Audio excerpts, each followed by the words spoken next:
O Anarquismo mandou aqui assim: Monark, você tá chapado? Não. Não tô Conta- chapado. Conta aí como é que tem sido ficar sem fumar maconha. E o álcool você tá bebendo, mas em comparação com que você bebia, não dá nem pra falar que você tá bebendo, né? Comparação do que eu bebia, realmente, é que eu tava muito estragado, velho. Eu tava num... A gente não percebe quando a gente tá num momento, né? Mas eu tava meio desregulado totalmente. Abusando muito de muitas drogas. Álcool, maconha. A sorte minha é que eu fico nessas duas só. Não... Tem a nicotina também que eu fumo. Nunca fui pra cocaína e essas coisas do tipo, que eu acho que é um pouco mais perigoso, né? Mas... Que a Luana tá falando que uma das minhas drogas é a punheta. Eu bato muita punheta. Pode ser, essa aí é difícil de largar, viu? Essa aí foi uma que eu não larguei, não, nesses períodos aí. Mas é isso, cada um tem seus vícios, né, também. Mas eu tô bem melhor agora, eu faz mó tempão que eu não fumo. Não sinto falta, pra ser sincero.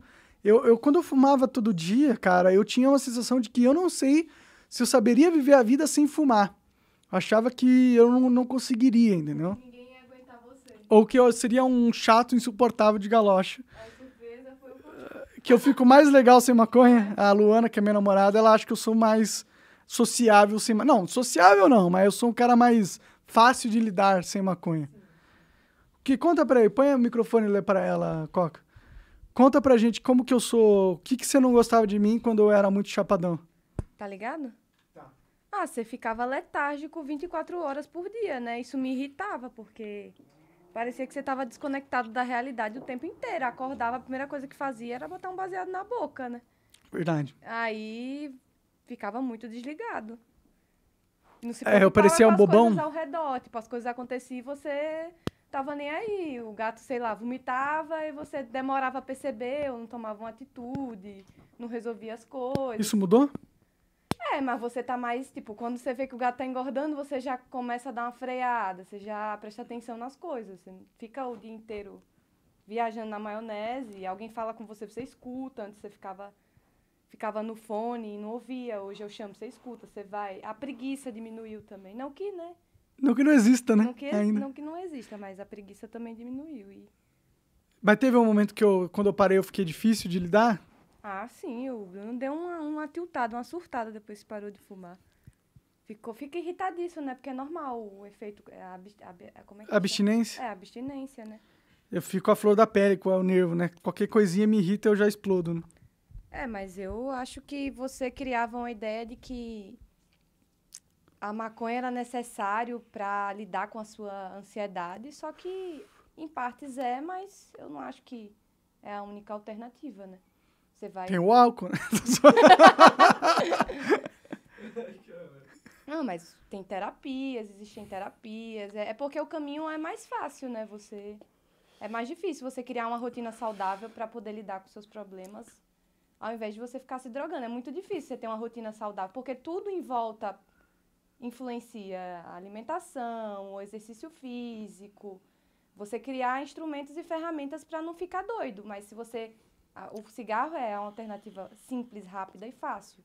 Se você tem um problema e ao invés de tentar lidar com ele, você fuma e você anestesia aquela sensação, é muito mais simples do que você ter que criar toda é como se fosse toda uma engrenagem, um sistema para poder... Tipo, eu não fumo, não bebo e você vê.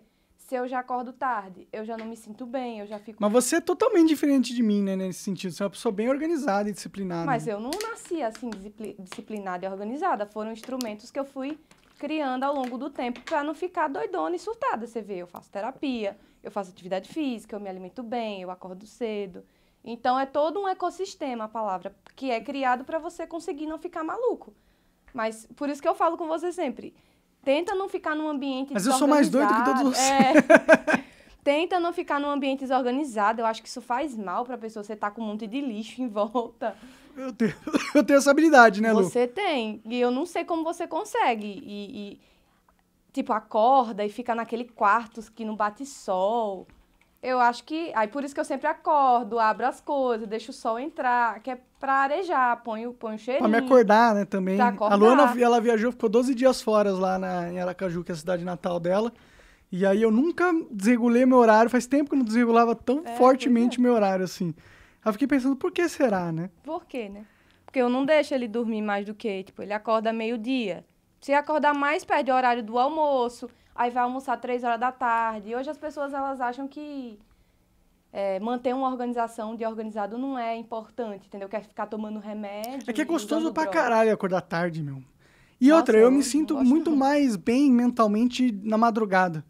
Eu sinto que na madrugada eu tô mais esperto mesmo, mais Mas isso é vício, mais isso é ativo. costume. Mas é sempre desde que eu fui criança, entendeu?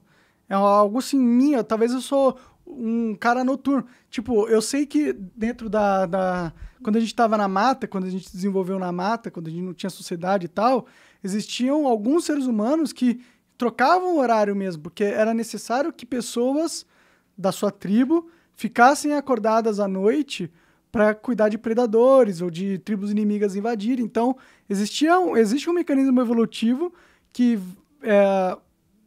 privilegia que certas pessoas tenham vontade de estar acordada à noite, porque podia ser muito útil para a questão de sobrevivência, né? Só fala mais perto do microfone que você está esquecendo ele. A criação que eu tive, né, minha família do interior, não é essa, né? Você já vem um pouco da metrópole, eu não. Então, se você acordar tarde no Nordeste, você é tido como preguiçoso, né? E aqui, 3 horas da manhã, você pede o iFood, tem tudo. Você tem comida argentina, mexicana, japonesa. Lá em Curitiba, por exemplo, deu 10 horas da noite, você não tinha iFood mais aberto. Então, essa é uma vantagem da vida metropolitana, que eu gosto muito. Eu fui pro interior, fui pra Piaçaba Mais ou Sul, menos. Tinha 5 restaurantes no iFood. E 2 estavam abertos, então eu tinha 2 opções no iFood. É bizarro como o iFood não é popular fora de São Paulo, Rio, né, cara? Não, mas é até mais do que os outros, o pessoal conhece. É porque... outros, né? Uma cidade pequena, não tem muitas opções. Eu tava lembrando hoje que o Bruno não sabia o que era uma cavalgada. Aí eu tive que explicar para ele o que é uma cavalgada, porque você vê, a diferença cultural é muito grande, né? Lá, uma cidade pequena que não tem shopping, o divertimento do pessoal do interior é a cavalgada. Pegar um monte de cavalo, colocar um caminhão com caixa de som na frente. Um trio pequeno e botar uns forrozão, a menina tudo de bota, de maquiagem, tudo arrumada e vai pra cavalgada. Dá uma vontade de andar de cavalo, é legal pra caralho, diga-se de passagem. Então, e ainda quem não tinha cavalo vai na cavalgada de moto. Aí vira a motocicleta do Bolsonaro. Aí vem as motos atrás. Entendi. Agora, uma coisa que eu lembrei de você, quando eu tava fazendo a travessia de Neópolis pra Penedo, eu ouvi umas pessoas falando sobre política. É incrível como todo mundo falou mal do Estado e não apoiava nenhum candidato. O brasileiro das odeia o pessoas, Estado. O brasileiro acordou, ele já percebeu que, mano, nós fomos colocados como refém. Tem caras literalmente com armas, tanques e mísseis que mandam. E eles ficam mandando e a gente tem que obedecer. E a gente fica só se fudendo todo dia, tendo que obedecer esses merda aí, que ficam tomando decisões que são burras e que ficam favorecendo apenas a elite política. E o povo acordou para essa realidade e tá cansado. Né? E não tinha... Eu fiquei esperando. Vai ter algum apoiador do Lula que vai falar alguma coisa, ou algum apoiador do Bolsonaro. Mas eu não ouvi ninguém, assim. Eu estive e eu andei de ônibus, andei de besta, que é a van lá, que eles chamam de besta, e eu não ouvi ninguém, eu só ouvi o povo, esses políticos é tudo um bando de safado, uns vagabundos. Escolher o Lula e o Bolsonaro é a mesma coisa que se você pensar, você foi julgado e foi condenado... Tô saindo, Não, tá não. E foi condenado a ser executado. Aí você tem 2 carrascos que pode escolher, um carrasco à direita e um carrasco à esquerda. Qual carrasco você quer que corte a sua cabeça? Foda-se, no final sua cabeça vai ser cortada e vai rolar. E é isso. E a gente tá nessa situação. E aí a mídia fica colocando isso, tipo, não, você tem que votar. Não, se você não escolher o Bolsonaro, vai vir o Lula aí com a corrupção, não sei o quê. Não, se você não escolher o Lula, o Bolsonaro vai dar o golpe, não sei o quê. Meu irmão, é um jogo de cartas marcadas e não importa quem eu escolha, eu perco. O cara ganha, mas eu perco. Eu tenho que escolher. Eu prefiro não escolher, eu quero que se foda. eu vou perder de qualquer jeito. Os caras falam, não, mas o Bolsonaro é bem melhor do que o Lula, porque não sei o que lá. Meu, olha o Brasil nos últimos 4 anos. O que mudou? O Brasil tá indo para um lugar melhor? As pessoas tão melhores? Não! Olha a rua, vai na rua, tem um monte de gente passando fome. O Brasil tá com déficit cada vez mais, emprego tá cada vez mais. E aí? Que porra é essa? Então eu tenho que achar que o Bolsonaro é muito melhor do que o Lula. Eu até acho algumas coisas do Bolsonaro melhor, tipo a defesa da liberdade de expressão. Mas eu acho que ele faz isso simplesmente porque é o inimigo do meu inimigo. Ele vê que ele está sendo caçado politicamente pela liberdade de expressão dele, e aí ele se torna um aliado dessa causa, mas não é que ele é bonzinho, ou que ele realmente se importa, é porque está atrapalhando ele. Se fosse em outro caso, se ele estivesse no sapato do Lula, e a liberdade, a cerceação da liberdade de expressão estivesse ajudando ele, eu aposto que ele ia estar contra a liberdade de expressão também. É, por isso que o pessoal fala, no nosso caso do cancelamento, a direita ela foi menos... Ela não foi ruim com a gente, até várias pessoas defenderam, mas assim, também não é como se ela fosse boazinha, porque outras pessoas sofrem o contrário, né? A esquerda apoia essas pessoas e a direita é que vira o vilão nesse caso. No caso do Danilo Gentili com aquele filme lá, foi a direita que cancelou ele. Então a direita, ela totalmente gosta desse jogo de cancelamento também, e totalmente vai usar. E se ela tiver no controle do cancelamento, ela vai usar no seu favor. O problema é que quem está no controle do cancelamento hoje em dia é a esquerda. Porque quem que domina a mídia? É a esquerda. Quem que domina as universidades? É a esquerda. Quem que domina o pensamento intelectual e ideológico hoje em dia? É a esquerda. Então é óbvio que eles usam mais essa arma. Mas os dois têm a mesma predisposição para usá-la.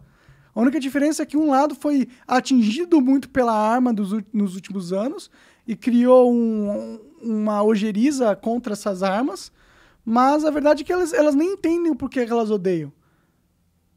Elas só odeiam porque é o outro lado usando. Porque se elas tivessem a oportunidade de usar a arma, eles usariam também. Você acaba de assistir um corte do Monarch Talks. Agradeço demais, mas se você quiser ver o vídeo na íntegra e acompanhar ao vivo todas as transmissões, você tem que ir lá no rumble.com/monarch para não perder nada. Segue a gente lá.